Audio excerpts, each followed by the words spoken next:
Assalamualaikum warahmatullahi wabarakatuh. Nama saya Bunga Cantika dengan NIM 2010611146. Saat ini akan membacakan ringkasan materi dari pertemuan 9 sampai 14 guna penilaian ujian akhir semester dengan dosen pengempu Ibu Wardani Rizkyanti, SHMKN. Baik, kita akan masuk mengenai hakim pengawas. Pengertian hakim pengawas sendiri yaitu hakim yang mengawasi pelaksanaan pemberesan harta pailit yang termaktub di dalam pasal 15 UU PKPU, di mana tugas-tugasnya diantaranya yang pertama mengawasi pengurusan dan pemberesan harta pailit. Hal ini termaktub di dalam pasal 65 UU PKPU. Dan yang kedua, memimpin rapat verifikasi atau rapat kreditor. Di sini termaktub di dalam pasal 85. Dan yang ketiga yaitu mengusulkan pengangkatan kurator pemberesan harta pailit. Selanjutnya kita akan membahas mengenai kurator. Kurator adalah pengampu dari si pailit yang bertugas untuk melakukan pengurusan dan pemberesan harta di dalam budal pailit. Kurator sendiri diatur di dalam pasal 69 UU PKPU yang tugasnya yang pertama yaitu mengumumkan keputusan hakim tentang pernyataan pailit paling lambat 5 hari setelah tanggal putusan pailit di dalam surat kabar. Yang kedua, mengumumkan putusan kasasi dan peninjauan kembali yang membatalkan putusan pailit dalam Berita Negara RI. Yang ketiga, melakukan pengurusan dan pemberesan harta pailit, dan ini adalah tugas pokok dari kurator. Pihak selanjutnya yaitu panitia kreditor adalah pihak yang mewakili para kreditor, sehingga panitia kreditor akan memperjuangkan segala kepentingan hukum dari pihak kreditor. Panitia kreditor dibagi menjadi dua, yaitu panitia kreditor sementara dan panitia kreditor tetap. Selanjutnya, rapat para kreditor merupakan forum resmi bagi para kreditor untuk memutuskan berbagai hal yang berkaitan dengan kepailitan atau PKPU yang terjadi. Yang biasa rapat-rapat itu terdiri dari yang pertama ada rapat verifikasi, rapat untuk membicarakan akord, rapat luar biasa, rapat membicarakan perusahaan si pailit, dan yang terakhir rapat untuk membicarakan pemberesan dan memverifikasi tagihan yang terlambat masuk. Selanjutnya kita akan masuk kepada materi terakhir dari pertemuan 9, yaitu bantahan dan penyelesaian perselisihan dalam rapat pencocokan tagihan yang biasa disebut dengan verifikasi. Hal ini akan dilangsungkan dan diikuti oleh kurator, debitor pailit, kreditor, serta hakim pengawas. Acara ini biasanya dilakukan beberapa kali seperti pra-verifikasi, verifikasi, dan verifikasi lanjutan jika ada kesepakatan antara kurator, debitor pailit, dan kreditor. Selanjutnya kita akan masuk kepada pertemuan 10 dan 11. Pada pertemuan ini kita akan membahas mengenai akor atau perdamaian serta pihak-pihak yang terlibat di dalamnya. Selanjutnya kita akan membahas mengenai insolvensi, dan yang terakhir kita akan membahas mengenai rehabilitasi. Dalam pailitan, perdamaian ini diartikan sebagai si debitur pailit akan membayarkan sebagian hutangnya kepada kreditur, di mana sisa hutangnya ini dianggap lunas dan si debitur pailit ini tidak memiliki hutang lagi kepada kreditur. Selanjutnya kita akan membahas tentang siapa sih yang bisa mengajukan perdamaian. Tentu saja yang dapat mengajukan perdamaian yaitu debitur pailit yang dapat mengajukan perdamaian kepada kreditur. Akor atau perdamaian yang diterima dalam verifikasi agar mempunyai kekuatan hukum haruslah mendapatkan pengesahan oleh hakim pemutus kepailitan. Sidang untuk mengadakan homologasi perdamaian itu diadakan paling sedikit 8 hari atau paling lambat 14 hari sejak pemungutan suara terhadap akor. Biasanya hakim pemutus memberikan pengesahan terhadap akor itu apabila yang pertama aktiva harta si pailit ternyata lebih banyak dibanding dengan akor yang ditawarkan oleh si pailit.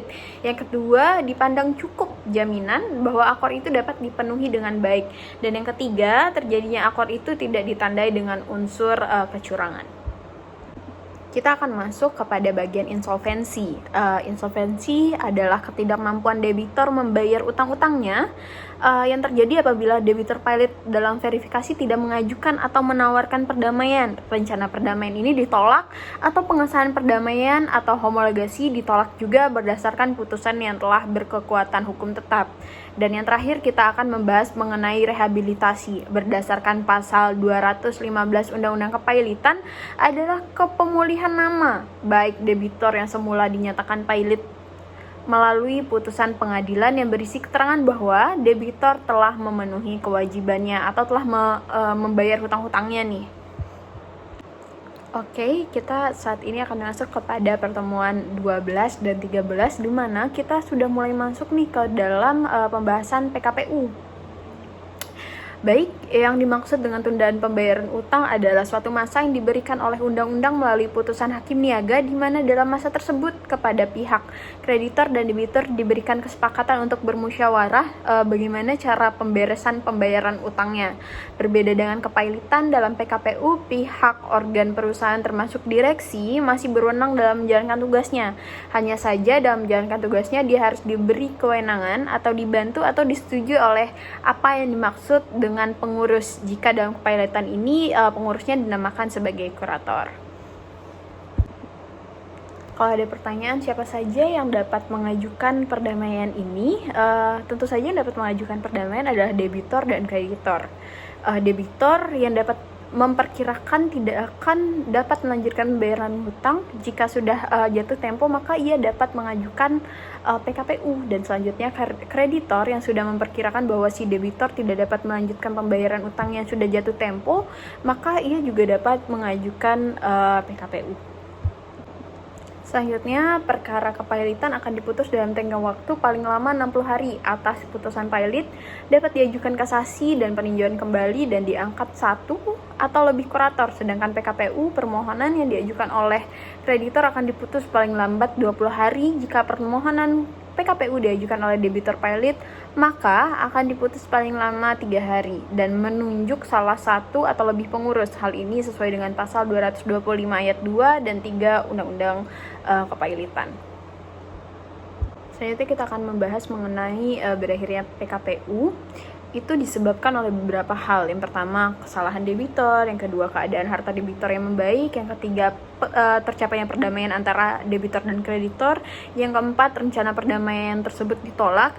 Yang kelima, perdamaian tidak disahkan di pengadilan niaga. Yang keenam, PKPU dibatalkan. Yang ketujuh, masa PKPU telah terlampaui dari yang sudah ditetapkan. Yang kedelapan, tidak tercapainya perdamaian. Dan yang terakhir, yang kesembilan, PKPU secara tetap tidak disetujui oleh kreditor. Selanjutnya kita akan masuk kepada pertemuan terakhir dari materi kepailitan ini, yaitu pertemuan 14 yang akan membahas mengenai perdamaian dalam PKPU. Perdamaian dalam PKPU di mana debitor yang memohon penundaan pembayaran dapat mengajukan rencana perdamaian melalui pengadilan, di mana perdamaian atau akor itu diajukan pada saat atau setelah mengajukan penundaan pembayaran dan mendapat beberapa perbedaan dari kepailitan. Perbedaannya terdiri atas dari segi waktu. Akor PKPU diajukan pada saat atau setelah PKPU, sedangkan kepailitan setelah adanya putusan hakim. Yang kedua, penyelesaian akor dilakukan pada sidang pengadilan yang memeriksa permohonan PKPU, sedangkan akor dalam kepailitan dibicarakan pada saat verifikasi.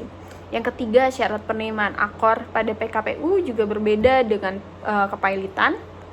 Yang keempat, kekuatan mengikatnya. Akor pada PKPU berlaku pada semua kreditor, sedangkan akor kepailitan hanya berlaku pada kreditur konkuren. Baik, sudah selesai pemaparan materi dari pertemuan 9 sampai 14. Selanjutnya kita akan menganalisis kasus mengenai PKPU pada Garuda Indonesia. Garuda Indonesia berhasil memperoleh perdamaian dari para kreditur dalam tahapan pemungutan suara penundaan kewajiban pembayaran utang atau PKPU. Maskapai plat merah ini bersiap memperbaiki kinerja untuk membangun bisnis yang memiliki daya saing. Saat ini kondisi keuangan Garuda Indonesia sedang tidak baik. Perusahaan mencatat kerugian bersih senilai 898,65 juta US dollar atau dalam rupiah mencapai kurang lebih 12,85 triliun rupiah. Catatan kerugian tersebut bahkan naik sejak triwulan 1 tahun 2021 senilai 384,35 juta US dollar atau senilai dengan 5,57 triliun rupiah. Masalah utama gugatan terhadap Garuda adalah disebabkan karena utangnya yang makin membengkak sampai dengan senilai 70 triliun rupiah. Utang tersebut merupakan merupakan utang yang berasal dari beban sewa pesawat atau leasing yang pada tahun-tahun sebelumnya tidak disajikan secara tepat dalam laporan keuangan. Utang sewa pesawat tersebut sebagian besar disebabkan kesalahan manajemen.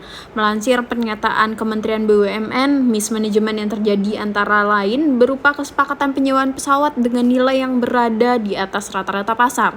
Selain itu, adanya penggunaan armada yang secara teknis kurang tepat untuk dioperasikan oleh Garuda dinilai di atas pasar dilakukan melalui proses yang memiliki unsur korupsi yang dilakukan oleh manajemen sebelumnya. Selanjutnya pada tanggal 22 Oktober 2021, salah satu kreditur Garuda PT Mitra Buana Corporindo MBK mengajukan permohonan penundaan kewajiban pembayaran utang atau PKPU terhadap PT Garuda Indonesia Persero dengan nomor register 425-PDT-SUS PKPU /2021-PN Niaga Jakarta Pusat. Yang pada pokoknya Majelis Hakim mengabulkan permohonan tersebut dan menyatakan PT Garuda Indonesia Persero Tbk dalam keadaan PKPU. Selanjutnya dalam proses pencocokan piutang serta voting kreditor, mayoritas 97,46% kreditor yang memiliki hak suara menyetujui proposal perdamaian yang ditawarkan oleh PT Garuda Indonesia Persero, dan pada tanggal 27 Juni 2022 Majelis Hakim telah mengesahkan proposal perdamaian tersebut. Untuk mekanisme pembayaran piutang oleh PT Garuda Indonesia Persero tersebut berdasarkan daftar pemilih tetap PKPU yang sudah disepakati, kreditor dengan utang di bawah 255 juta akan dibayarkan melalui kas perusahaan, sedangkan untuk kreditor di atas 255 juta akan memperoleh kupon bond baru sebesar 825 juta US dollar dalam saham senilai 330 juta US dollar. Adapun untuk bank dan badan usaha milik negara, utang maupun pinjamannya akan diperpanjang selama 22 tahun dengan bunga 0,1% per tahunnya. Mengenai putusan PKPU Garuda Indonesia Persero Tbk tersebut termaktub di dalam pasal 222 ayat 1 dan 3 junto pasal 8 ayat 4 Undang-Undang Nomor 37 Tahun 2004 tentang kepailitan dan penundaan pembayaran utang. Sekian pemaparan materi dari saya. Wassalamualaikum warahmatullahi wabarakatuh.